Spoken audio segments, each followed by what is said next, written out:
أعوذ بالله من الشيطان الرجيم. بسم الله الرحمن الرحيم. هو الذين يقولون لا تنفقوا على من عند رسول الله حتى ينفضوا ولله الخزائن السماوات والأرض ولكن المنافقين لا يفقهون. صدق الله العظيم.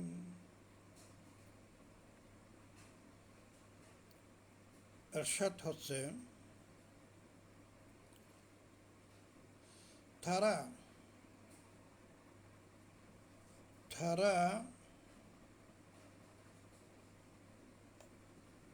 নিষেধ করছে, বারণ করছে তাদের,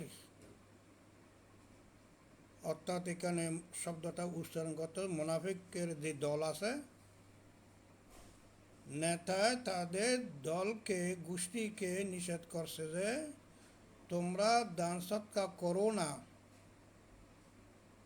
সাহায্য সহযোগিতা করো না তাদেরকে।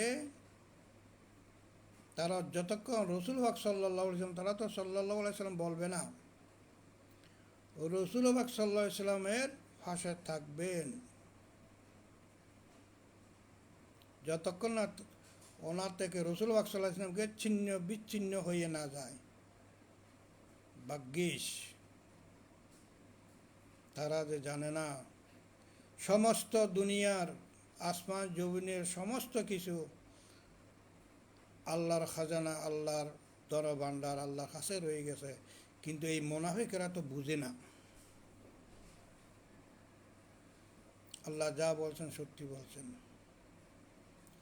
সূরাটি মুনাফিকুন, এটা বিরাট লম্বা চওড়া, সংক্ষেপে দুই একটি কথা বলার চেষ্টা করব।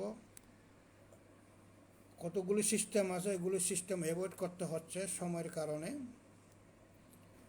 মুনাফিকের কয়েকটি লক্ষণ মধ্যে একটি হলো যে যা শুনে তা বলে বেড়ায়, মিথ্যে কথা এমনভাবে বলে যেমন সত্যিই বলছে। এই ব্যাপারে আল্লাহ সাক্ষী দিচ্ছে, ওয়াল্লাহু ইয়াশহাদু ইন্নাল মুনাফিকিনা লাকাযিবুন। মুনাফিকরা বড়ই মিথ্যুক। তারা যেখানে যা শুনবে যাচাই বাছাই করা যায়, তা যাচাই বাছাই করা ছাড়া তা বলে বেড়ায়, এদিক থেকে ওদিক, ওখান থেকে ওখান, তার এই কামেই থাকে। কথায় মিথ্যা বলবে, ঝগড়া করবে, কাউকে দিনের পথে আসতে দিবে না,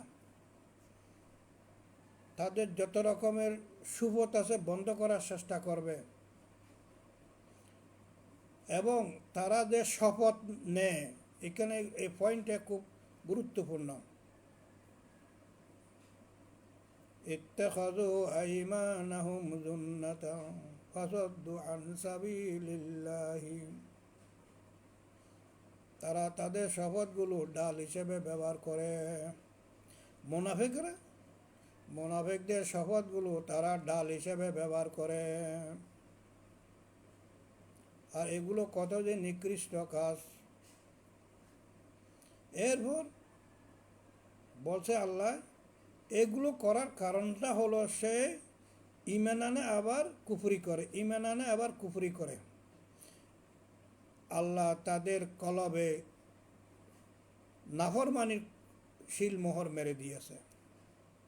এই জন্য সে, তাকে যতই ভালো কথা বলুক না কেন, সে বুঝতে চায় না। লা ইয়াফকাহুন, সে কিছুই বুঝতে চায় না। ফাতুবি আলা কুলুবিহিম, আল্লাহ তার কলবে শিল মেরে দিয়েছে, নাফরমানি শিল। সে কোনো কথাই বুঝতে চায় না, যতই ভালো বলুক না কেন, ও তারটাই ভালো থাকে, তারটাই মানে উপরে করে রেখে দিবে, গুছাইয়া ঘুরাই গাড়াই। আর দিনের পথে নিজে তো সক্রিয় হয়ে থাকবে না, কোরআন হাদিস তো পড়া তো দূরের কথা, কেউ যদি পড়তে চায়, দিনকে বুঝতে চায়, আকিমুদ্দিনের প্রতি আগ্রহ জন্মায়, সেই আগ্রহকে এমনভাবে শয়তানি প্ররোচনা দেখিয়ে তাকে বুলে রাখে ওখান থেকে। ফাসাদ্দু আন সাবিলিল্লাহি, আল্লাহ বলছে যে আমি বলি নাই। তো দিনের পর থেকে তাকে সরিয়ে রাখে আর বারবার নিষেধ করে তোমরা দিনের পথে কোনো দান সৎকার করবে না। এলে মোনাফেকের লক্ষণ। আর মোনাফেক তাদের যখন কথা বলে, রাসূলুল্লাহ সাল্লাল্লাহু আলাইহি ওয়াসাল্লামকে বলছে যে আপনি তো তাদের বডি ল্যাঙ্গুয়েজ দেখলে আশ্চর্য হয়ে যাবেন। আপনি যখন তাদের বডি ল্যাঙ্গুয়েজ দেখবেন তখন আশ্চর্যই থাকবেন। আর এরা মনে করে যে কি, ইয়াহসাবুনা কুল্লা সাইহাতিন আলাইহিম হুমুল আদু, তারা মনে করে একটু আওয়াজ করলে তাদের মনের বিরুদ্ধে কেউ বলতেছে, কেউ একটু ঠুমকা করে আওয়াজ করলে মনে করে তাদের বিরুদ্ধে কথা বলছে। আর তারাই হলো দুশ্মন, তাদের দুশ্মন তারা।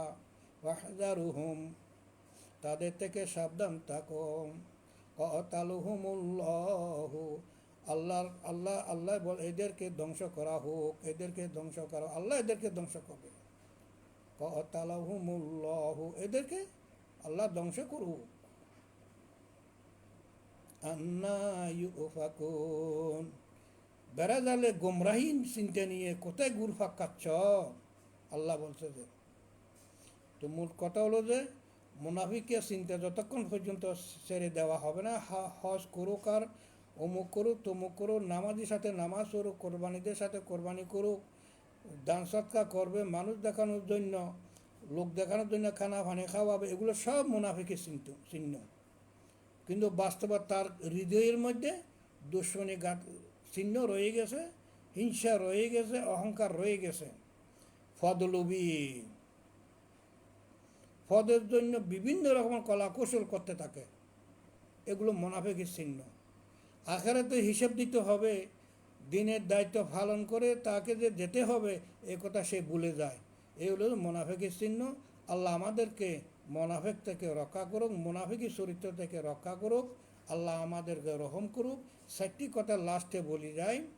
ইসলামিক জ্ঞান চর্চার এক নিখুঁত পরিকল্পনা, যেখানে আছে আমরা সেখানে যাব। যে সংগঠনে আছে কি আছে, ইসলামী জ্ঞান চর্চা নিখুঁত পরিকল্পনা, উন্নত চরিত্র গঠনের মজবুত সংগঠন, জনসেবা ও সমাজ সংস্কারের বাস্তব কর্মসূচি। বাকি একটা বললাম না। আল্লাহ আমাদেরকে এগুলো বোঝার তৌফিক দিক, আমাদের হায়াত শেষ নিঃশ্বাস পর্যন্ত দিনের কাজে মতমান হয়ে থাকার জন্য আল্লাহ রহম করুক, আল্লাহ গায়েবী সাহায্য করুক।